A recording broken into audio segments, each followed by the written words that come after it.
Processus électoral en République démocratique du Congo, l'Église catholique très sceptique quant à la tenue des élections le 20 décembre de l'année en cours. La force de l'EAC obligée de quitter les sols congolais. Telle est la décision prise lors de la 24e réunion de la force de l'EAC tenue à Arusha en Tanzanie. On en parle, mesdames, messieurs, fidèles téléspectateurs des Canal Congo Télévision, bienvenue à votre émission Zoom qu'on a l'immense plaisir de recevoir pour vous ce soir Monsieur Éminence Avion. Éminence Avion est président national de l'ECEMDH, c'est une structure de la société civile. Éminence Avion, bonsoir et bienvenue. Bonsoir Monsieur Maxime et bonsoir à tous les téléspectateurs de Zoom. Et bonsoir également à tous les camarades de SNDH, Éveil des consciences nationales pour le développement du devoir et des droits de l'homme, une ONG qui œuvre ici en République démocratique du Congo. Je salue également tous les patriotes qui sont, je reprends, et chaque fois nous avons une reconnaissance aux militaires qui se battent à l'est du pays pour restaurer la paix, parce que ici nous sommes en train de parfois de vivre une paix, mais là-bas, les patriotes ne ménagent aucun effort pour que la paix revienne dans cette partie du territoire qui est réprimée depuis plusieurs décennies. Nous sommes de cœur avec eux et nous compatissons également avec tous les civils qui sont en train d'être déplacés à tout moment à cause de ce massacre, mais au moins qu'ils gardent espoir que la paix deviendra une réalité, parce que les dignes fils du pays sont en train de se sacrifier afin que nous puissions revivre encore les frontières comme on les avait vécues depuis la création de notre pays.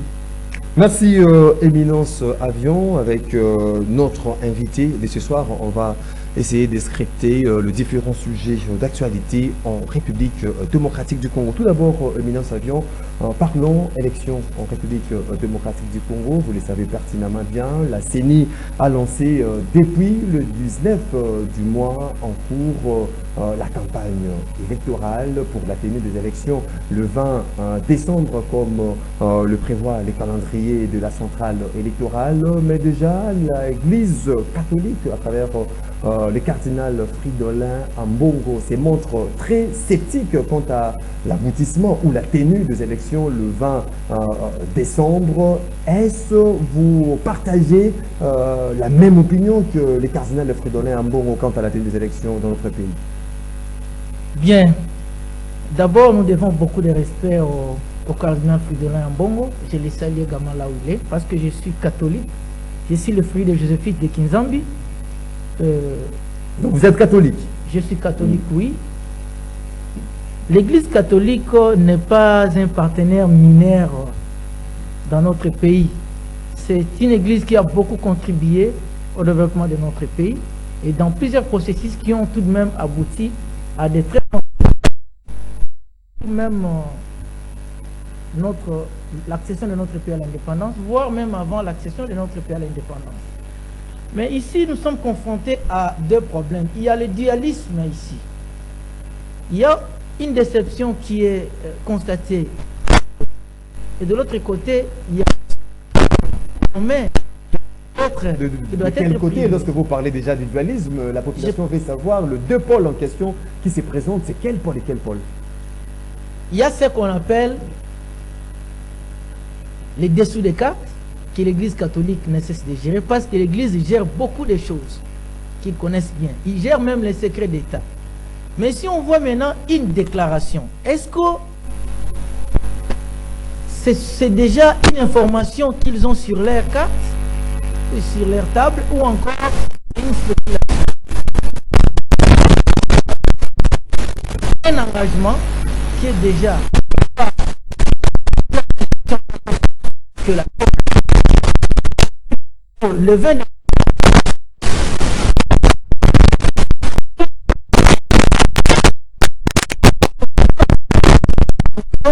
alerte le peuple comme pour dire que le 20 décembre, je pense que il doute de élection le 20 décembre.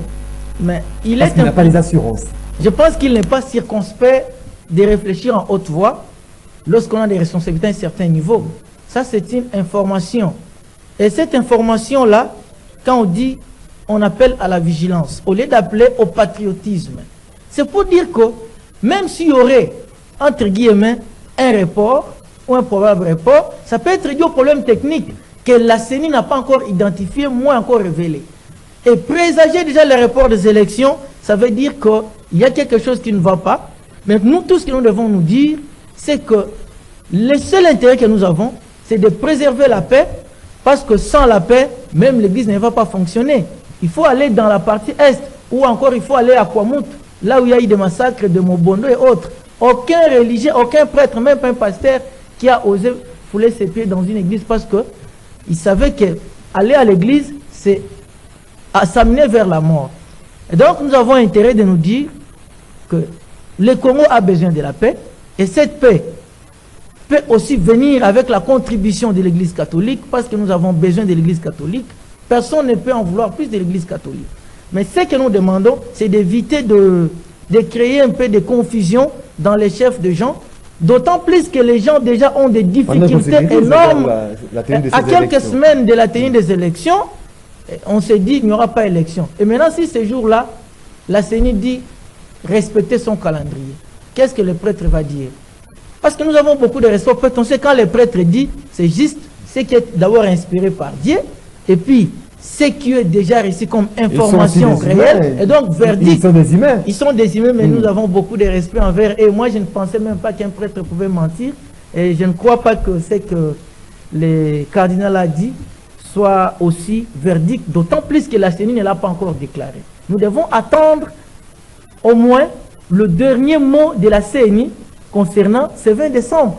Mais sinon, déjà démobiliser les gens comme ça risque de créer beaucoup de problèmes que nombreux ne sauront gérer, d'autant plus qu'il y a déjà trop de divisions dans les chefs de leaders politiques. On le voit partout, ils sont avec les discours de haine, avec les massacres. Il n'y a pas longtemps, on a vu de l'autre côté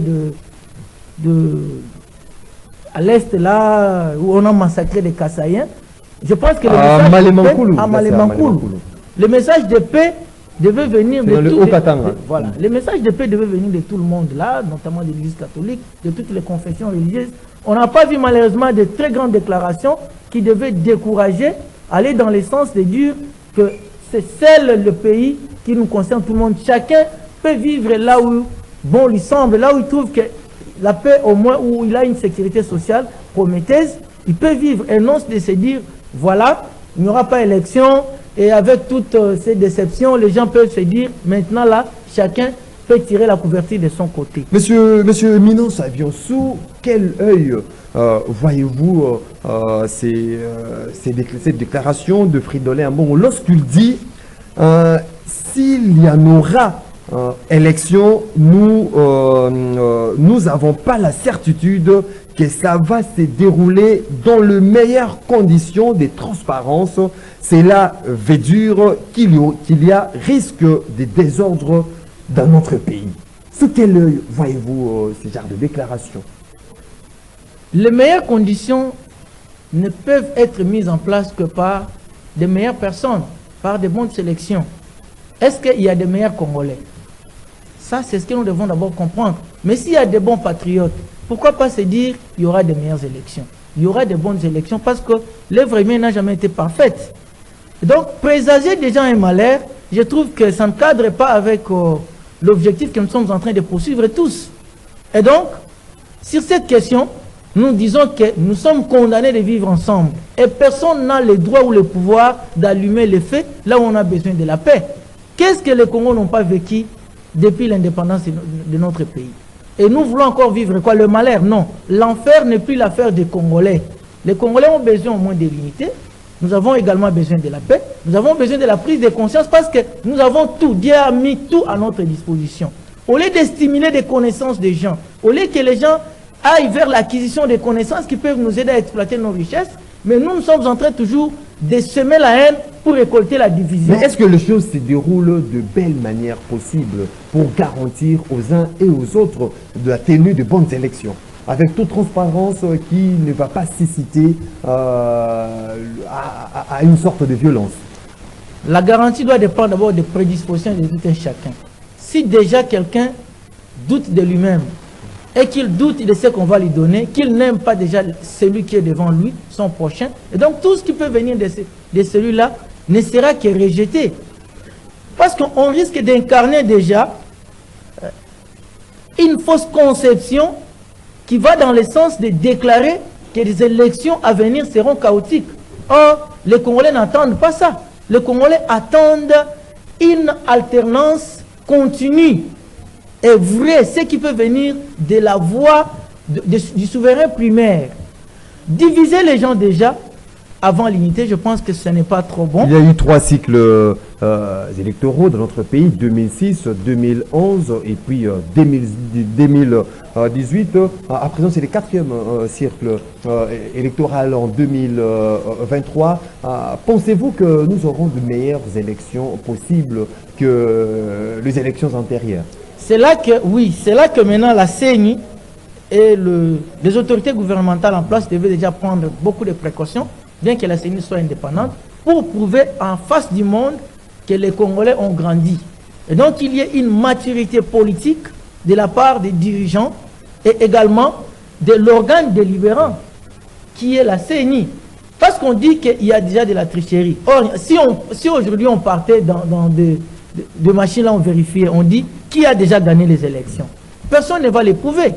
Donc, allons aux élections et que la CENI et tous ces animateurs nous prouvent le contraire de ce que nous sommes en train de penser, ce que les autres pensent, comme pour dire que tout est déjà boutiqué et que chacun sait que voilà, moi j'aurai les sièges dans telle ou telle autre circonscription et parce que. Donc il faut que tous ces parce que là, illusoires, soient contredits par la réalité. Donc que maintenant la volonté du souverain primaire soit respectée, c'est là que tout le monde se dira, ah, nous avons cru qu'il n'y aura pas élection, et même s'il y aura des élections, mais il y aura de très mauvaises élections, mais voilà que le souverain primaire s'est exprimé et que la voix du souverain primaire est bel et bien respectée. Mais ton écran prophétique ne prédit rien de mal après le 20 décembre. Moi, je ne vois pas le mal. Je ne peux pas immoler les Congolais avant la tenue des élections, comme pour dire que non, voilà, il y aura du chaos, il y aura la tricherie. Non, il n'y a pas encore la tenue effective des élections. Le processus est en cours. Attendons ces jours-là, le souverain primaire va s'exprimer. Et également, nous allons voir le contraire de ce que nous sommes en train de dire. Et donc, il faut que la CENI puisse maintenant se ressaisir. Et que des élections soient vraiment des élections. Et non quelque chose là d'apparence qui viendra seulement combler les vides, comme pour dire qu'on avait respecté la Constitution et les élections étaient tenues dans les délais. Mais c'est qu'on veut aussi qu'il y ait de bonnes élections. Si réellement l'Église catholique est en possession des informations qui révèlent que tout est déjà boutiqué, mais qu'ils les mettent à la place de tout le monde, qu'ils saisissent des institutions compétentes. Sinon, si ça aurait été un simple messier, bien sûr il n'y a pas de simple messier, mais la propagation de faux bruits devait déjà être... La propagation de devait déjà voir les jours. Et donc, sous ces régimes. Donc qu'on évite, nous n'allons pas accepter que demain on puisse voir notre cardinal devant le barreau en train de se justifier. Non, ce que nous voulons, c'est cette culture-là de la paix, c'est cette promotion-là de la paix. Les catholiques sont vraiment des modèles de notre pays. Là, personne ne peut en vouloir, mais qu'on évite un peu d'être dominé par ou prédominé par des émotions. Allons aux élections. Ceux qui ont postulé, nous allons les soutenir. Et ceux qui n'ont pas postulé, qu'ils observent, qu'ils aillent aussi voter. Ce n'est pas dit qu'ils sont des seigneurs, à chaque fois ils doivent être aux affaires. Et donc, si par exemple le cardinal a un candidat aussi à nous présenter, nous allons les soutenir. Pourquoi si le cardinal a un candidat. Également, oui, nous allons examiner son projet de société. On dit, voilà son offre politique.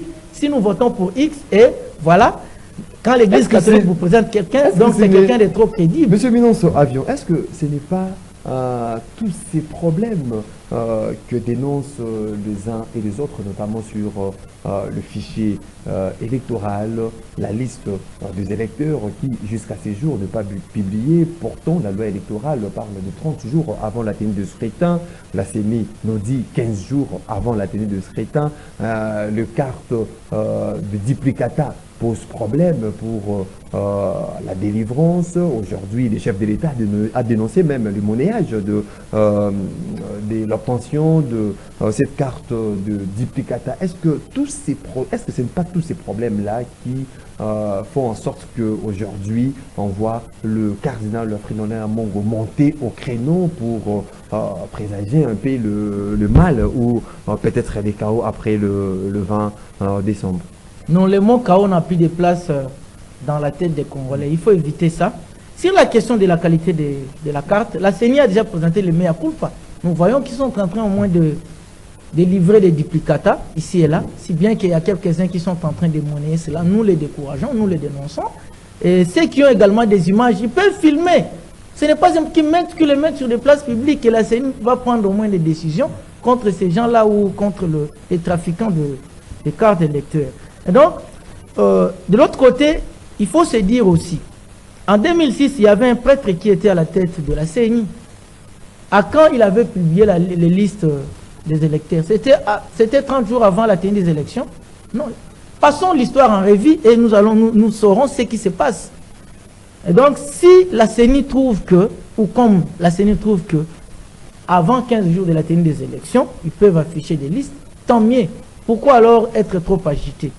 Les 15 jours vont suffire pour que les gens aillent consulter leur nom, voir si leur nom se figure sur des listes ou pas. Et d'ailleurs, depuis qu'on a commencé à afficher des listes là, vous avez déjà vu quel groupe de gens allaient introduire des...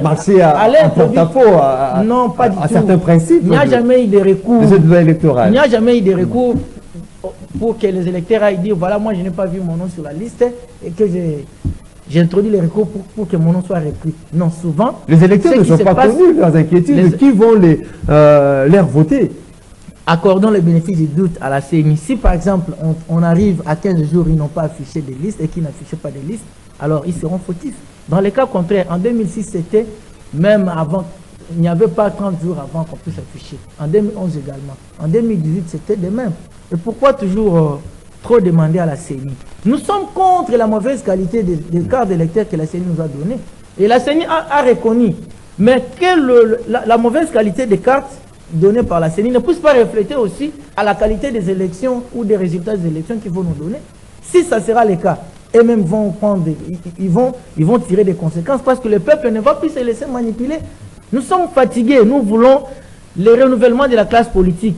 Le renouvellement de la classe politique avec des patriotes et non des gens, des narcissistes politiques qui sont partout au même moment, qui veulent tout prendre, qui sont trop versatiles. Alors là, on n'en a pas besoin. Donc, nous voulons aller aux élections avec des patriotes. Même si quelqu'un trouve que moi, je ne vais pas voter. Mais il se condamne lui-même parce qu'il va se punir. Un bon patriote ira voter. Il va voter pour quelqu'un qui a présenté une offre politique qui s'accommode avec la réalité de l'environnement. Et c'est que les Congolais attendent. Il dit, ok, moi, avec ça, voilà ce que je vais apporter sur le marché d'emploi. C'est ce que nous allons accepter. Qu'est-ce que les jeunes veulent? Est-ce que nous allons parvenir à changer des aéroports congolais? Si ça ne sera pas le cas, pourquoi alors troubler les gens? Et donc, le mot chaos ne peut plus avoir de place. Le mot chaos, il n'y a plus de place. Non. On n'en a pas besoin. On est pendant cette campagne électorale. Comment trouvez-vous le discours des uns et des autres? Est-ce qu'aujourd'hui, il y a une communion parfaite entre les candidats et les électeurs qui sont censés le voter le 20 décembre, Monsieur Éminence Avion? Est-ce que le candidat répond à ces besoins fondamentaux de cette population? Non, le divorce est consommé. Il y a déjà divorce. Le divorce est consommé. Surtout les députés nationaux. Je ne parle pas des Canadiens, mais je parle des députés nationaux qui sont là. Pendant les députés, avec les députés nationaux, les divorces sont consommés. Ils ne peuvent pas avoir le courage pour dire qu'ils touchent combien en francs congolais. Ils ne le diront pas. Ils se cachent en dollars. Comment toi, un seul individu, tu as le courage de toucher 60 millions de dollars? Parce qu'aujourd'hui, si on parle de 21 000 dollars, c'est presque une cinquantaine de millions de francs congolais. Alors que les simples fonctionnaires de l'État ne parviennent pas à toucher 250 dollars, voire 200 dollars. Et vous êtes conscient, ça c'est de l'inconscience politique. Après, vous allez dire, nous voulons du chef de l'État. Non, vous êtes les ennemis. Je peux prendre un élément de figure à l'EPST. Auparavant, tous les enseignants attendaient la mise sur pied de l'accord de Mboudi. Mais Félix Tshisekedi est venu, il s'est illustré. Il s'est illustré, il dit, niet. Il a même dépassé l'accord de Mboudi. Mais quelles sont les mesures d'accompagnement? Il faudrait que les chefs de l'État aillent chaque fois s'asseoir derrière les enseignants ou derrière le ministère de l'EPST pour demander la stabilité de ces coins-là. Bien que les gens ont un argument qui semble être naïf, comme pour dire que notre économie est extravertie. Vous voulez que quel ange vienne stabiliser notre économie pour produire... Ce sont vos excuses, monsieur Minon Savio, lorsque vous parlez de l'économie extravertie. Donc ce sont des histoires-là. Lorsque vous voyez l'instabilité du taux d'échange, vous parlez de cette économie extravertie, mais sans pour autant trouver un peu de solutions, mettre des stratégies en place pour changer des donnes. J'étais bouleversé une fois, j'ai passé au saut des moutons du marché des libertés là-bas. Je vois que sur les sauts des moutons, les maïs sont poussés. Les maïs sont poussés sur des bétons là. Regardez un peu ça. Qu'est-ce que ça veut nous dire? Donc nous devons produire. Quand il y a déjà de très belles actions, nous devons les soutenir. Quand déjà quelqu'un s'attache dans le secteur de l'éducation et de la santé, c'est une bonne personne. Parce que quand les gens sont en bonne santé et qu'ils reçoivent une très bonne éducation, ils vont acquérir de bonnes connaissances. Le président Félix Tshisekedi a d'abord attaqué ces coins-là. Comme pour dire que moi, je viens d'abord dans le secteur de l'éducation. C'était dit très bien. Mais aujourd'hui, on a tout sapé. Les dollars aujourd'hui qui s'échangent à 2600 francs. 2600 voire 2700. Et tout ça, c'est pour saper les efforts du chef de l'État. Et donc, cette fois-là, les dinosaures qui ont sapé les FCC, qui se sont traversés de l'autre côté... On risque d'atteindre la barre des 30. Tout à fait. Mais déjà, c'est déjà 30 000. Si vous voulez acheter, dites-moi si déjà vous changez votre dollar à 27 000 et que vous voulez acheter les 100 dollars, on vous les vend automatiquement à 29 000 francs au moins.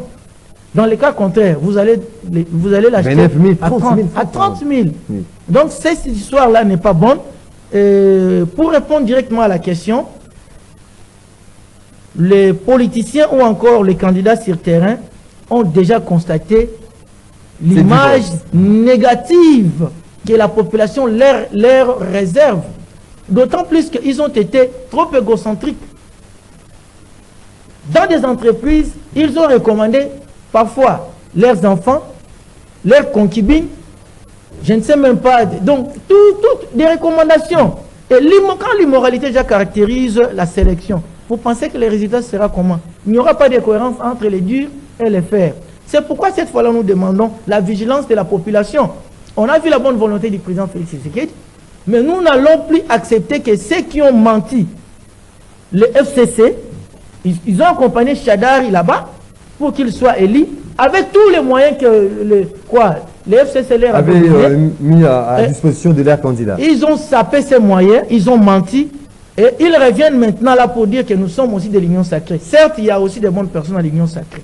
Nous soutenons ces bonnes personnes. Mais des mauvaises personnes, là, ceux qui sont versatiles, ceux qui sont là, qui n'ont pas de position, qui postulent lui-même à 3 niveaux. Il est conseiller municipal, il est candidat député provincial, candidat député... Mais ils n'ont pas pu élaguer ces genres de pratiques au niveau de l'Assemblée nationale.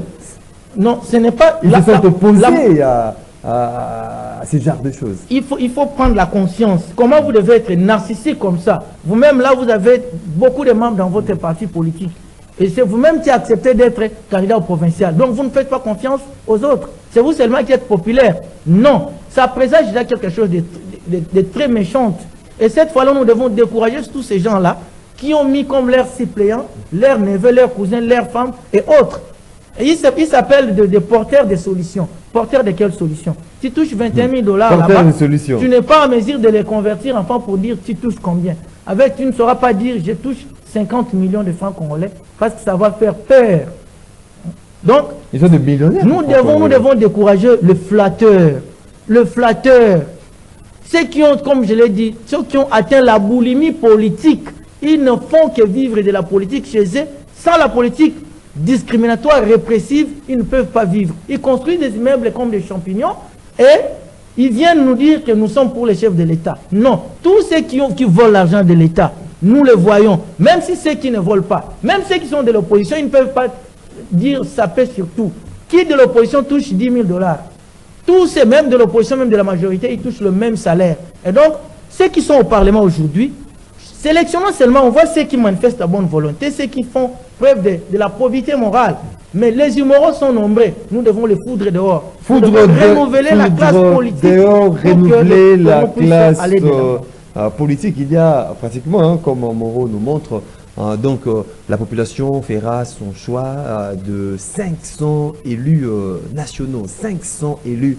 Donc, est-ce que ça sera les renouvellements de la classe politique, comme le pense aujourd'hui M. Vinance Avion, ou bien ça sera, on va rééditer, en fait, il y aura juste la reconduction de cette classe politique après le 20 décembre 2023. On en parle aussi, hein, le deuxième point, on s'achemine lentement, mais sûrement vers la fin de cette émission. Éminence Avion, l'EAC, cette force qui était venue en appui au FARDC pour traquer le rebelle ou ces groupes terroristes du 1-23 sont obligés de quitter le sol congolais d'ici le mois de décembre, tel que arrêté par le chef d'État membre de l'EAC lors de cette réunion tenue à Arusha en Tanzanie. Êtes-vous satisfait de cette décision ou bien ça vous laisse un goût inachevé?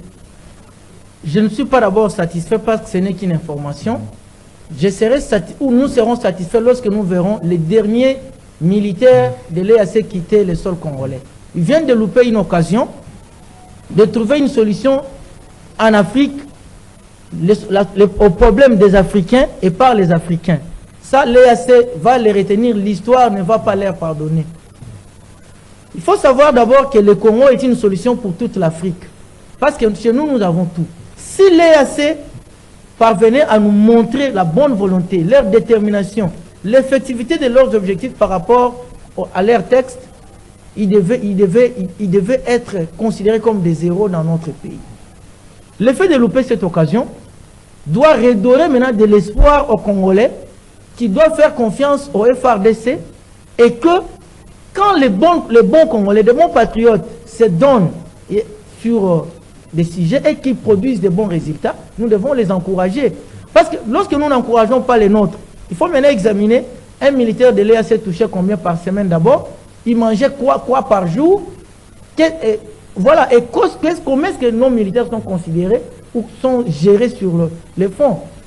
Si on les mettait dans les mêmes conditions là, je pense qu'aucun militaire des FARDC ne va reculer. Et il ne recule pas. Faisons confiance. On leur a reproché de cette complicité avec ils ont été déjà le M23. Qu'est-ce qui a fait au fait que cette force que certaines populations avaient tendu un peu la main à cette force pour pouvoir faire de mieux, restaurer la paix à l'est de la République, aux côtés bien évidemment de FARDC, qu'ils puissent changer un peu les rôles qu'on les attendait.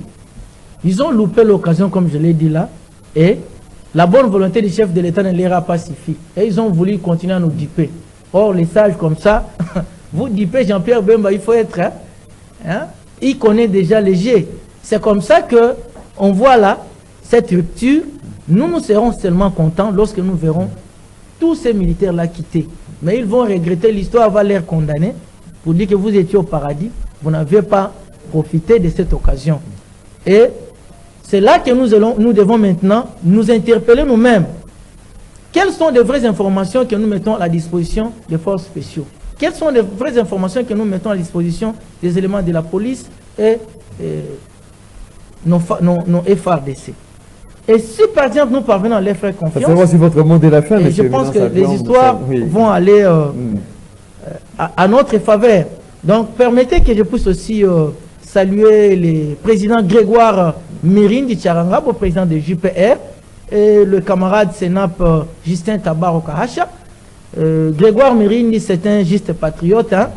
Justin Tabaro, comment? Justin Tabaro est le président d'honneur de l'SNDH. Le président d'honneur. Oui, ce sont des gens, mais je vous dis déjà à Calais et là-bas, c'est lui qui est en train de... C'est lui qui a bloqué les 4 coins, c'est Grégoire Mirindi, c'est quelqu'un, c'est un patriote dont la tête est très bien faite, comme on dit, quelqu'un qui dégage vraiment des matières qu'il faut. Et nous sommes en train de suivre des petites formations pour dire que bientôt, les justes patriotes pour la République vont démontrer de quoi ils sont capables sur le terrain. Donc nous sommes des vrais patriotes. Ils sont des vrais patriotes. Je les salue, oui.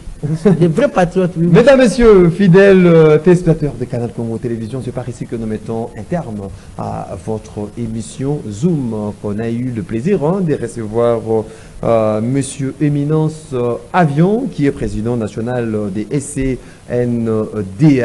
cette structure, cette ONG, les droits de l'homme.